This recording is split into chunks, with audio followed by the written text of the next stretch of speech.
In this video, I'm going to show you how any brand can double their revenue by doing CRO. And I'm going to show you the exact strategy that we use to get one winner every 3 tests compared to the industry average of one winner every 7 tests. So let's get right into it. Now, ads, content, emails are the main things that direct-to-consumer brands focus on. And there's nothing wrong with that, right? Of course, you need every single one of those things that I mentioned.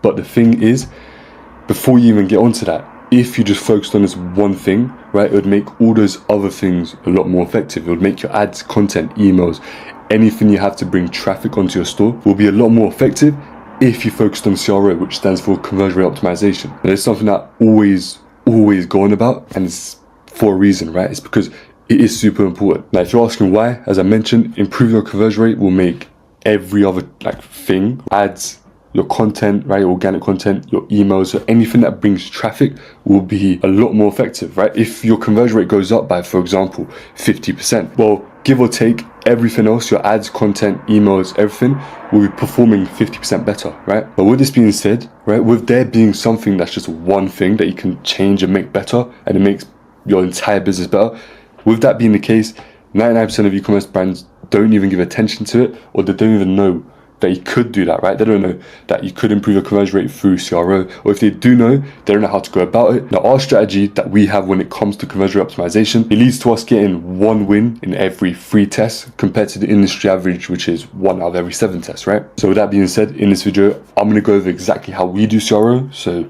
you can quite literally just copy it. Now, before we even get into the strategy, right, I'm going to go over how not to do CRO, right? This is how, well, when I first started, how I thought it would work. And a lot of brands that get into CRO, this is what they do. And I'd highly recommend you don't. It's just a waste of time, right? And if anything, it can actually make your conversion rate worse. So a lot of brands just think looking at their website and just making changes based off how they feel, you know, with no data, no actual research, nothing.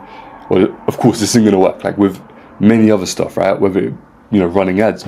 If you just run ads, right, based off how you feel, with no testing, with no data, nothing, it's never going to work, right? Of course, initially you're going to have to do that, and you're going to get some data back, and you make data-based decisions, and then based off that, eventually get better ads. But that's besides the point. The point is that you don't just test random stuff. Don't go based off how you feel. You actually need to look at data. And now, it may initially feel like it's going to work, or it's working, right?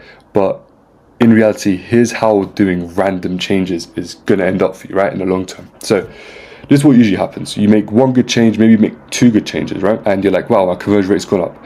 And you continue, right? But the thing is, it's like flipping a coin, right? So it's 50-50. So here's what, a normal, so if you do this over the long term, here's what it's basically going to look like and why it doesn't really change the conversion rate, and it could actually just lead to it getting worse, right? So you make a good change, 3 bad changes, a good change, a bad change, good change, bad change. So as I said, it's like flipping a coin. It's 50-50. Now, what does this mean, right? When you flip a coin, of course, if you flip it twice and you get a win each time, then that's good. You're like, okay, there we go. But if you flip it enough times, then it's going to be 50-50. So you're going to have, let's say, if you flipped it 1,000 times, it's going to be 500, heads, 500 tails, right? So that's basically what happens here. You have 5 good changes, 5 bad changes, and the net increase would be a whopping 0%, right? So what that means is the chances are you don't move the needle at all, right? So you just waste your time, and if anything, it could even lead to your conversion rate going down or just going up slightly. But of course, CRO is something that you need to do constantly, right? Because things change in the market. So you're gonna have to do it long term, right? Just like how you run ads long term, etc. So with that being said, you're gonna end up at this point eventually. It's just gonna be a net, 0%. When if you just did it a proper way, the way I'm about to show you, then you could actually, within 3 months or a year, you could get 50%. 100% increase in your conversion rate if you do it the proper way, right? So here's how we do it properly. So the steps, right, I just broke it down. The steps are going to be research, hypothesis, which this is super important, and even brands or agencies that know how to do CRO, this is something they miss out on, and that's why they get, a winner 1 out of every 7 tests, whereas we get a winner 1 out of every 3 tests, right? Third thing is, of course, going to be the testing, right? And the fourth thing is going to be you drawing learnings from the test, right? So from the data. So let's start off with the research, and this is key for getting winners with CRO. So here's what you need to do, right? You need to research on your own brand first. So this is going to be checking Google Analytics for drop-off points, for what devices are used, etc. You want to take a look at heat maps, scroll maps, stuff like that. You want to implement surveys, and you also want to take a look at your reviews. And you can use AI, or you can just put in a spreadsheet and then use AI, and you can see what people like about your brand and what they don't like about your brand or your products, right? And this way you can keep doing more, or of what you do well, right? You could plaster it across your website. If they like shipping times, you could mention that on your website. That's just an example. And if they say they don't like some stuff, you can go ahead and fix those, right? And the second thing you want to do is you want to research on your competitor brands, right? So their website features. You can see what maybe is working for them, etc. Now, of course, you're not going to be able to get accurate data on whether it works or not, the same way you might on your website, because you don't know the back end on their website, right?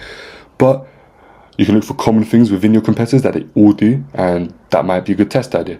And the second thing you want to do with competitors is you want to check their reviews, right? What are they doing well that customers like that you can start doing, right? Or you can continue to do. And what do their customers not like about them, where you can come in and make that maybe your unique selling point. If I'm going to use shipping for example again, but if their shipping is bad, right? Or all of your competitors, a common theme is that they struggle to get, the shipping is bad. They struggle to have good shipping.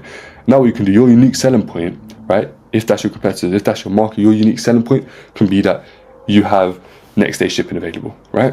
There you go. Of course, that's a very basic one. Now, there's going to be things that when you do this, there's going to be things that come up that you're like, okay, if I just do this, I can, overtake them. I can overtake my competitors. I can have this unique selling point that they don't have, right? Now, I have a whole video on this, which I'll probably put somewhere up there. So what the gist of it is, right, is you can use Browse AI, go on their Trustpilot, etc., or anywhere else that they have reviews, and you can actually collect their reviews into a spreadsheet, give it to AI, and you can ask it to give you the top 10 reasons why people like their product or their brand. You can also ask it to give you the top 10 reasons based off the reviews, right? This is why people don't like their product or brand. So it just sums up quickly so you don't have to hire someone, or you yourself go through that whole spreadsheet, because you might have thousands of reviews right there. You don't want to go through it. You don't want to pay someone to go through it. You already have AI to do it for you. So that's the gist of that video. But if you want to see how you can actually do it, make sure to go check it out. Now, second point, which as I mentioned is super important, is going to be the hypothesis. Now, there's a reason I've mentioned this as being super important, and that's because it's going to allow us to actually learn about our customer behavior based off our tests. An example I have for you is based off, let's say, all of our research. Our hypothesis is that, if we show a good short customer testimonial above the fold, then our conversion rate will increase as visitors will feel more certain about their purchase, right? Now, let's say this test works, and, what we can figure out is that our visitors might lack trust, right? They might not like scrolling that much, so keep it above the fold, etc. Whether your theory was there, right? Our one was, of course, that they'll feel more certain, so it's more about trust. So then what we can do is our next test will now be based off that hypothesis, because the hypothesis got proven correct, right? So if they do lack trust, then we continue to run tests that improve their trust and see how they do. Now, this is one of the main things that allows us to have a winner out of every 3 tests, right? Compared to 1 out of 7 tests. It's a very big part of that. That's why I said it's super important. Now then we get on to, I'd say, the main thing, or where the magic happens, I should say. And there's a few things to keep in mind before you run tests, right? CRO testing is mainly an option for brands with, I'd say, minimum 30,000 visitors a month, 50,000 ideally or more, right? If you have less than that, it's going to be super hard to run tests. It's going to take super long, and I just don't think it's worth it. I think there's things you can do to get to a point where you want to have visitors, right? You want to have a lot of visitors, 50,000 a month at least, and then start worrying about CRO. So basically the point of this is you have to be an already established brand, I'd say, right? Get a few conversions, you have decent visitors, etc. This is the bare minimum, right?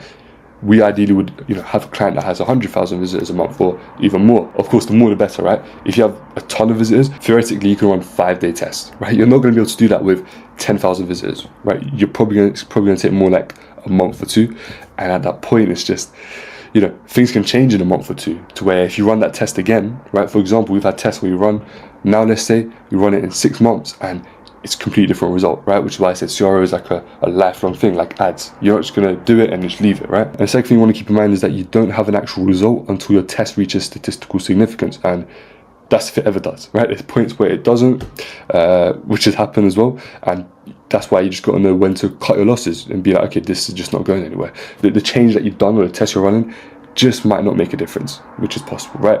So what you can do is if you go into any CRO calculator or A/B test calculator, there's some that have like a pre-test, right? And with the pre-test, it will tell you how long you have to wait. Now, if it starts going above that and you're still not getting a result, then you might just cut the loss and be like, there's probably a better test that I can run. So I'm just going to show you an example here of, here's an A/B test. This is quite fresh. What I mean by that is obviously it hasn't run for a while. As you can see, there's only 6,000 visitors on each variant, right? And what you do is, if you just go into, doesn't have to be a specific one, you can go into basically any A/B test calculator.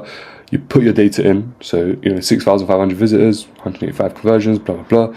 calculate it, and it will tell you if it's statistically significant. If it's not, then you don't actually have any result, right? You can have false positive, false negative. As you can see, the variant here was -5%, but because it's not statistically significant, this could easily change. So what that means is it's not enough data, or it's not, you know, enough of an improvement based on how many visitors you have, etc., for this to, for it to be, okay, yeah, if I run this test again, it's going to give me this result.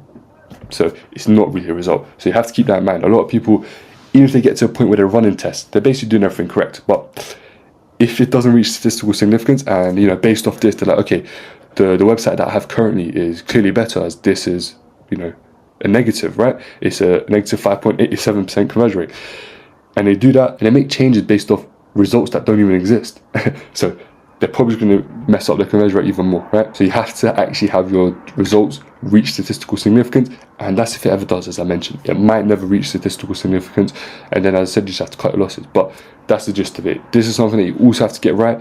As I said, the second thing you don't want to be doing after just not doing CRO is doing CRO and just making the wrong changes, because, you know, you're believing false positives or false negatives that, you know, there's no actual result, and you're just going based off a no result, if that makes sense. So again, this is something you have to get on point.